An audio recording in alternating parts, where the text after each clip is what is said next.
ప్రతి అక్షరం ప్రజల పక్షం. HR9 న్యూస్ టీవీకి స్వాగతం, సుస్వాగతం. కడప జిల్లా బద్వేల్ డివిజన్ పరిధిలోని అన్ని మండలాల ప్రభుత్వ పాఠశాలలో శనివారం ఉపాధ్యాయులు తల్లిదండ్రుల ఆత్మీయ సమ్మేళన సమావేశాలు ఘనంగా నిర్వహించారు. ఈ సమ్మేళన సమావేశం ముఖ్య ఉద్దేశం విద్యార్థుల ఉజ్వల భవిష్యత్తు, తల్లిదండ్రుల వారిపై కనబరిచే శ్రద్ధ, ఉపాధ్యాయుల పనితీరు ఎలా ఉంటుంది క్షుణ్ణంగా తెలుసుకునేందుకు ఆత్మీయ సమావేశం యొక్క ముఖ్య ఉద్దేశం. ఇందులో భాగంగా బద్వేల్ మున్సిపాలిటీ పరిధిలోని అన్ని ప్రభుత్వ బాలుర ఉన్నత పాఠశాల, గర్ల్స్ హై స్కూల్, గురుకుల పాఠశాల తదితర అన్ని పాఠశాల ఆత్మీయ సమావేశం నిర్వహించారు. ఇందులో భాగంగా గురుకుల పాఠశాలలో జరిగే తల్లిదండ్రులు, ఉపాధ్యాయులు ఆత్మీయ సమావేశానికి టీడీపీ నియోజకవర్గ సమన్వయకర్త రితేష్ కుమార్ రెడ్డి పాల్గొన్నారు. ఈ సందర్భంగా వారు గురుకుల పాఠశాలలోని విద్యా బోధన, పాఠశాలలో సదుపాయాల గురించి క్షుణ్ణంగా ఉపాధ్యాయులు మరియు విద్యార్థుల తల్లిదండ్రులతో చర్చించారు. అనంతరం విద్యార్థులతో మాట్లాడుతూ విద్యార్థులు ఇష్టపడి చదివితే తమ భవిష్యత్తు బాగుంటుందని వారికి సూచించారు. ఈ కార్యక్రమంలో విద్యా కమిటీ సభ్యులు, విద్యార్థుల తల్లిదండ్రులు, ఉపాధ్యాయులు తదితరులు పాల్గొన్నారు. పిల్లలను ప్రతిరోజు క్రమం తప్పకుండా పాఠశాలకు పంపుతానని, పాఠశాల అనంతరం వారి చదువుకు ఇంటి వద్ద ఎలాంటి ఆటంకం కలగకుండా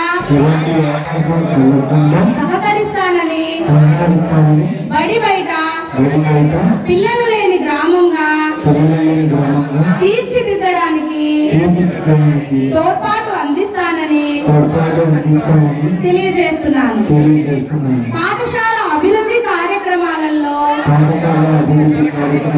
నిరంతరం పాల్గొని అంకిత భావంతో ప్రజలకు మధ్య వారధిగా వ్యవహరిస్తానని తెలియజేస్తున్నాను. పిల్లల బంగారు భవిత కోసం వారి విద్యా ప్రమాణాలను మెరుగుపరచడంతో పాటు శారీరక, మానసిక, నైతిక వికాసానికి కృషి చేస్తానని, బాల్య వివాహాలను నివారించి పిల్లలకు భద్రత కల్పిస్తానని, పిల్లల ఉన్నతి కోసం రోజు హాస్టల్ ఇబ్బందులు, కోర్టులతో కానీ అన్ని చూస్తున్నా. లేడీస్ హాస్టల్లో ఇబ్బందిగానే ఉంది. ఒకటి మీకు ఒక్కొక్కటి క్రమబద్ధంగా ఏం చేయొచ్చో చెప్పచ్చు. ఇలాగ తిరిగాను.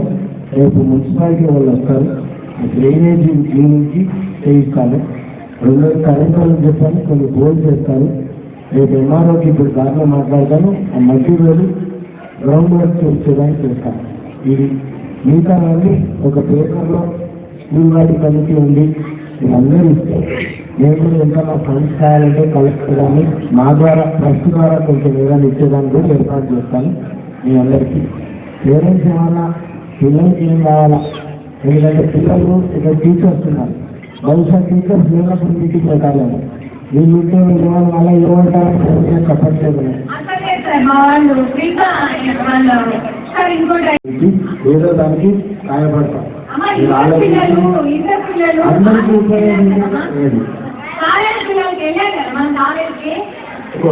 నేను కంపెనీ వాళ్ళకి ఫోన్ చేస్తాను. ఒకటి ఎంఓయూ చేసుకోండి, రెగ్యులర్గా వెళ్ళేదానికి ఇక్కడ దగ్గర ఉంది కాబట్టి మా కాలేజ్కి వచ్చేటప్పుడు ఎక్కడ బస్ ఫెసిలిటీ కావాలంటే మన బస్సు పంపిస్తాం. ఏమైనా కావాలంటే ప్రిన్సిపల్ గారు పంపిస్తారు. ఏదైనా మీకు వెళ్ళాలన్నప్పుడు ఫెసిలిటీగా సెన్సిటివ్ వాళ్ళకి చెప్తాను. వాళ్ళు బస్సు పంపించి మిమ్మల్ని తీసుకోండి. వ్యాక్సిన్ వారిగా వేసుకోండి. ఏ గురువుని ఒక పెద్దవాళ్ళని తీసుకెళ్ళండి. ఒకరోజు మిగతా వాళ్ళని ఫారెస్ట్ డిపార్ట్మెంట్ అవుతాము. ఒకరోజు ఎప్పుడైనా పిక్నిక్ లాగా కూడా తీసుకెళ్ళండి. పేరెంట్స్ పిల్లలు బాగుంటుంది. ఓకే, ఫెసిలిటీ జరగాలి.